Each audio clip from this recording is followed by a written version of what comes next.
What's up, YouTube? It's the Action Figure Grader coming back to you with episode 14 of what to buy on eBay right now. I picked out a nice assortment of vintage Kenner items, the vintage collection.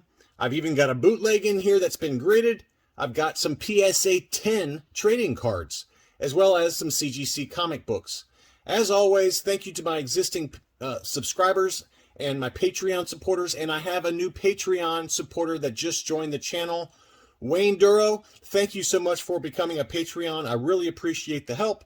And for those of you interested in becoming a Patreon supporter, it's patreon.com/actionfiguregrader. Patreon supporters get all of my videos one day early. So if some of these items are not available anymore, it's because they sold before the video released publicly. So I apologize if that happened, but I wanted to put together a nice list for you. Here they are. The first one is a 31 back Han Solo. This is the debut card, I believe. It does have some crinkle at the top of the blister, but it is a nice clear blister. It's got the Best Products price sticker. Who remembers Best? Do you guys remember Best? I used to shop there all the time when I was a kid and get G.I. Joes and vintage Kenner stuff. It was awesome. I loved that store. But anyway, this is listed for $288. There's 10 watchers on it. Here's the back of the card. It's probably like at best a 75 grade, maybe even a 70 plus, but it is the debut card, and in near mint condition, this card can easily top, I'd say $800 to $1,000. AFA 80s, AFA 85s, things like that. So to pick this up for this price, I think is a pretty good deal, and clearly the market agrees. There's 10 watchers on that one. Next up is the VC21 Gamorian Guard. This is the TVC 1.0 version, not the re-release that I believe came out in 2019. This has the free rocket-firing Boba Fett offer. It's unpunched. Looks to be in pretty good shape overall. Here's the back of the card, VC21, and the US card. There's 10 watchers on this one already. It's $56 plus $13 shipping. That's a pretty good deal. Probably would be like an 85-ish kind of quality. Next up is one of my Patreon supporters, Adam B. He just got back from UKG, one of those Russian Oratet bootlegs that I discussed in a recent video. This is the hot pink version. It's graded 90% by UKG, so very high grade. It also has the updated laser case. Right now it's listed for $147 US, or about 125 pounds. There's already 15 watchers on it. So if you're in the UK especially, this is a great deal, I think, for a nice high grade Russian Oratet bootleg. Now, it lists 1995 as the date on the label. I don't think that's really correct. It's really 2003 to 2006-ish. The prototype versions that I have that were metallic green or the metallic orange flight suits, those probably date back to the mid to late 1990s, but these pink ones are overstock, and they really kind of came out when Oratet was going out of business in around 2006 after the owner's passing.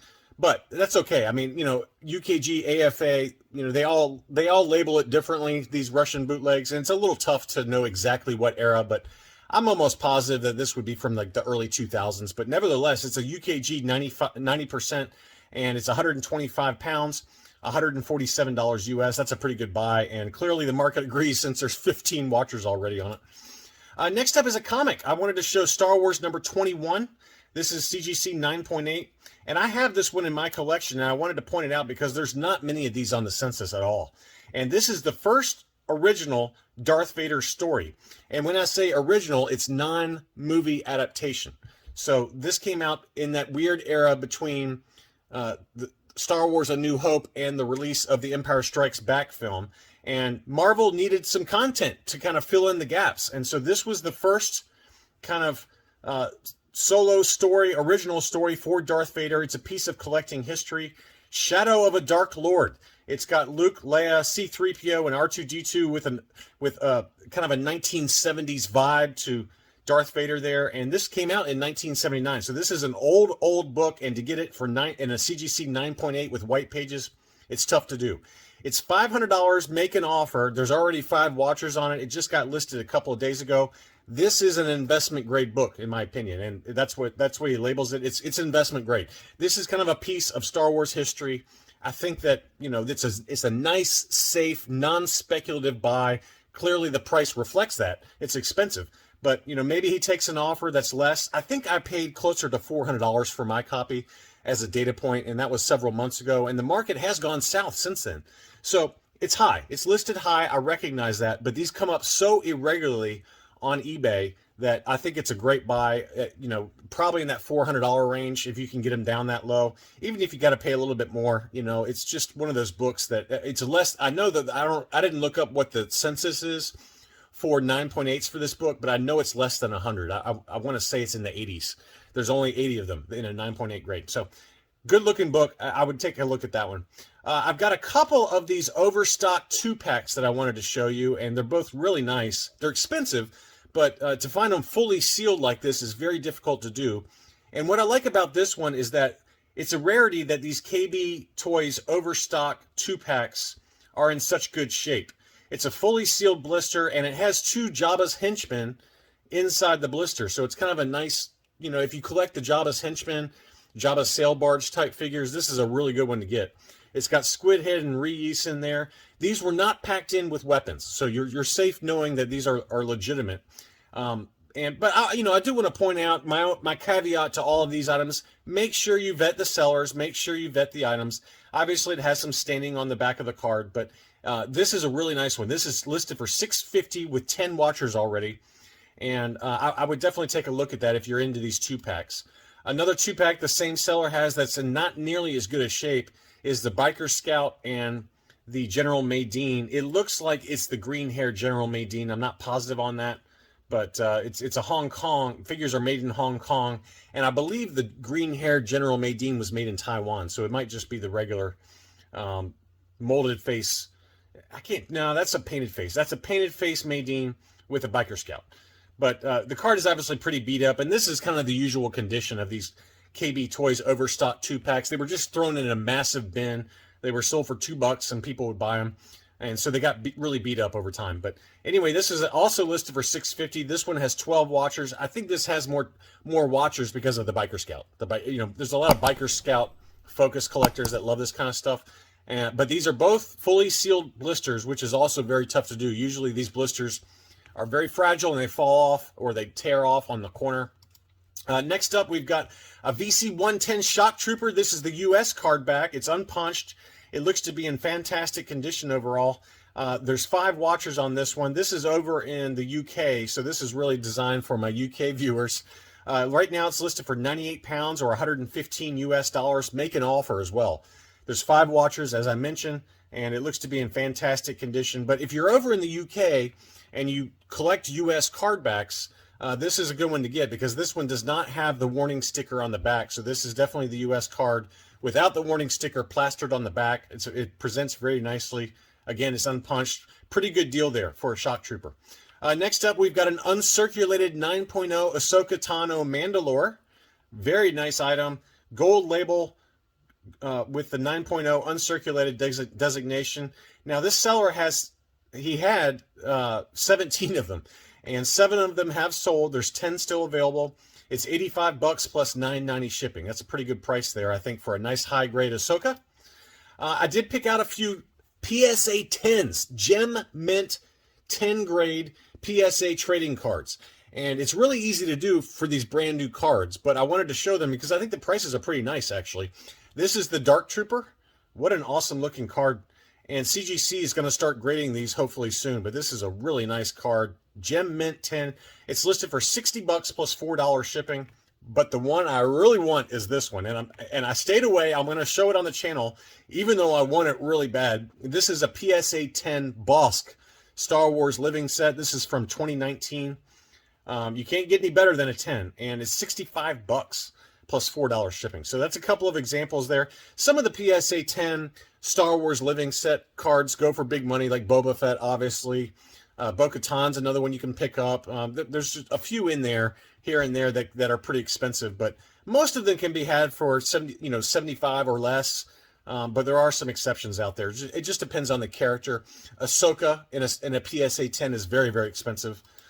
Next up, we've got another Gem Mint 10 Tusken Raider. This is from 2021. He's got 3 of them. They're listed for $59.75 each. Free shipping, and there's 8 watchers on this one. This is a great looking card. Beautiful card art on that one. So just a few examples there of some living set PSA 10s that are out for sale. Next up, I've got Crimson Rain #1, the Torini variant. This is the the Virgin variant, and this was made by 616 and Comics Elite. This was an exclusive cover, very few printed for this one. It's got a couple of first appearances of bounty hunters in there, I believe. Right now it's listed for $80 free shipping. That's a pretty good price, and it's an awesome, awesome cover with Vader, with the Seer, I believe is the bounty hunter, and one other character kind of reflecting in his eye lenses. Just an awesome cover. I've talked about this book before. I haven't bought it yet, but it does look really nice for $80. Next up, this is the lowest I've seen for the second print of Darth Vader number 20. Obviously, this is the first comic book cover appearance of the Mandalorian and Grogu.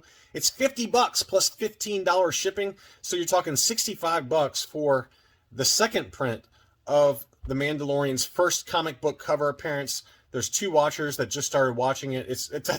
That's a cheap buy, and a pretty nice deal, I think, if you just want a piece of kind of Star Wars history for the Mandalorian. Next up, I've got a Power of the Force 92 back Warwick, and this is kind of in 70-ish to maybe 75 condition, depending on who's grading it. Very lightly yellowed, I'd say moderately yellowed. Blisters in decent condition, a little bit of wave bubbling to the bubble. It's got some creases here and there, but it's listed for $400. There's 5 watchers on that one. Here's the back of the card. Presents really nicely. It's unpunched, and it has no price sticker, so that's one to look for if you're looking for a Last 17 Warwick. Okay, and now I wanted to show you guys, as a follow-up to my video on the 25th, for some comics that are upcoming this fall. They are up for pre-order right now, and I pre-order all my Raw comics from ANZ Comics. He's the seller. He's on eBay. Great seller. I literally buy every new release Star Wars comic that I'm interested in from ANZ. I've already bought some of these, and this is Yoda number 1. This comes out, I believe, November 23rd. This is the first solo comic series for Yoda, and it also dives into his origin story. So I think this book has a lot of good potential. 8 of them I've already sold. I was responsible for a few of those. But ANZ Comic has the cover A available for sale right now for $3.99 plus shipping, and you can buy as much as you want, and the shipping will be the same. He also has the cover B, the Camuncoli variant cover. I don't like this cover as much. I didn't buy any of these.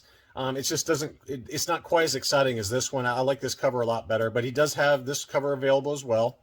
And then the Blade, High Republic, the Blade. This is the origin story for Porter Engle. His nickname is the Blade. This is another book that I think will do well. It's a very dark cover. Just make sure if you buy from ANZ that you put a note in this, in the checkout where it says note to seller. Make sure you say, hey, Action Figure Grader or John sent me. I would like really clean copies, please. And that usually sorts it out. He does great service, and whenever they do arrive in his shop, he does ship those, and you'll get the tracking number then. But he's safe to pre-order from, even though these books are not coming out till October and November. But this is another book that I think will do well. It's called The Blade. And then the final one is the High Republic number 1. This is the start of Phase 2 for the High Republic. It takes place 150 years prior to the first volume of the High Republic. And there's 2 different covers. This is my favorite cover. 24 of these have already sold. And then the other cover is this one. I did pre-order both covers, but I think that this is another book that'll do well. It's got a first appearance of another Jedi from this era. And it's kind of the rollout of Phase 2 for the High Republic. And I would take a look at all of those pre-orders. Next up, and finally, we got an AT-RT driver. We've documented a number of examples that have sold in that 100 to 125 range. This is the only item I've got that's at auction, but there's 2 days and 8 hours left. There's 5 watchers on it. It's unpunched. It's the U.S. card back. It looks pretty darn clean overall, probably like 85 condition. It's got a little bit of wave that can probably be sorted out in a star case or from a case shell from Tom Hogan. A little bit of bending up there by the Star Wars Vintage Collection logo on the back, but a pretty nice example. And the starting price is very reasonable. It's free shipping. Again, it's got 2 days and 8 hours left. It ends on Saturday at 6:19 p.m. Eastern Time. If you can pick it up for $100 or less, that's a pretty good buy, given that we've documented a few of these that have sold for well above that price point. That's all I really had for this video. I hope you enjoyed looking at some of these items that are for sale on eBay. Thanks so much for watching, and I'll be back soon.